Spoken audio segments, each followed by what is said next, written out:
ಈ ಟ್ಯಾಕ್ಸಿ ಅವ್ರ ಹೆಂಡತಿ ಪ್ರೆಗ್ನೆಂಟ್, ಅದಕ್ಕೆ ಅಣ್ಣ ಟೆನ್ಷನ್ ಸಿಗರೇಟ್ ಹೊಡಿತಿದ್ದ. ಅವಾಗ್ಲೇ ನರ್ಸ್ ಬಂದ್ ಖುಷಿ ವಿಷಯ ಹೇಳ್ತಾರೆ. ನೋಡ್ರಿ ಆಪಲ್ ತರ ಇದೆ. ಅಪ್ಪಯ್ಯ ಅಪ್ಪಯ್ಯ ಅಪ್ಪಯ್ಯ. ಅವ್ರ ಅಪ್ಪಂಗ್ ಫುಲ್ ಖುಷಿ ಆಗ್ಬಿಡುತ್ತೆ.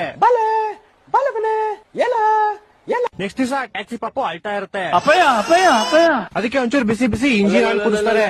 ಟ್ಯಾಂಕ್ ಇಚ್ಚಿನ ಇವ್ರ ಅಪ್ಪ ಅಮ್ಮಂಗೆ ಇವ್ನ ದೊಡ್ಡ ಮೇಲೆ ಒಳ್ಳೆ ಟ್ಯಾಕ್ಸಿ ಆಗ್ಬೇಕು ಅಂತ ಇರುತ್ತೆ.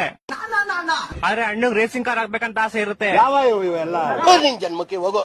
ಕೋಪ ಮಾಡ್ಕೊಂಡ್ ಮಗು ರೂಮ್ ಒಳಗಡೆ ಬರುತ್ತೆ. ನೋಡಿದ್ರೆ ರೇಸಿಂಗ್ ಕಾರ್ ಸೆಟಪ್ ನ ಅಣ್ಣ ರೂಮ್ ಒಳಗಡೆ ಇಟ್ಕೊಂಡಿರ್ತಾನೆ. ಏನ್ ಅರ್ಥವೇ ಆಗ್ತಿಲ್ವೇ ಈ ಕೇಸು? ಆಮೇಲೆ ಅಣ್ಣ ಫುಲ್ ಮಾಡಿಫೈ ಆಗ್ಬಿಡ್ತಾನೆ. ಹೆಂಗ ಇವೆಲ್ಲ ಅವ್ರ ಅಪ್ಪ ಅವ್ರ ಮಗನ್ ಡಿಕ್ಕಿ ತೆಗೆದ್ಬಿಟ್ಟು ಪೈಡ್ ಅಂತ ಹೊಡಿತಾರೆ. ಅಪ್ಪಯ್ಯ ಅಪ್ಪಯ್ಯ ಅಪ್ಪಯ್ಯ ಅಪ್ಪಯ್ಯ. ಅವ್ರ ಅಪ್ಪ ರೂಮ್ ಅಲ್ಲಿ ಲಾಕ್ ಮಾಡ್ಬಿಡ್ತಾನೆ. ಆದ್ರೂ ಅಣ್ಣ ಕಿಟಕಿಯಿಂದ ಎಸ್ಕೇಪ್ ಆಗ್ಬಿಡ್ತಾನೆ. ಈ ಕತ್ತೆಗೆ ಹೆವಿ ಟ್ಯಾಲೆಂಟ್ ಇರುತ್ತೆ. ಕೆಲಸ ಮಾಡ್ತಾ ಮಾಡ್ತಾನೆ ಗಿಟಾರ್ ಬರ್ಸುತ್ತೆ.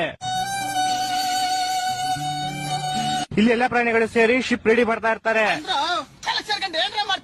ಇಲ್ಲಿ ಶಿಪ್ಪಿಂದ 2 ಪಾರ್ಟ್ ನ ಜಿಪ್ ಹಾಕ್ಬಿಟ್ಟು ಜಾಯಿಂಟ್ ಮಾಡ್ಬಿಡ್ತಾರೆ. ಇವ್ರು 3 ಜನ ಕೆಲಸ ಮಾಡ್ರಂದ್ರೆ ಅವ್ರಿಗವ್ರೆ ಒಬ್ರಿಗೊಬ್ರು ಮಣ್ಣಾಕಂತಿರ್ತಾರೆ. ಈ ಹಂದಿ ಕಬ್ಣನ ಕರಗಿಸಿ ಒಂದ್ ಬಾಕ್ಸ್ ಹಾಕ್ತಾನೆ. ಓಕೆನಾ? ಆಮೇಲೆ ಇಲಿ ಅದರಿಂದ ಕಬ್ಣದ ಪ್ಲೇಟ್ ನ ತಯಾರು ಮಾಡ್ತಾನೆ. ಈ ಮಿಷಿನ್ ಎಲ್ಲಾ ಪ್ಲೇಟ್ ನ ಇಸ್ಪಿಟ್ ತರ ಎತ್ತಿಯುತ್ತೆ.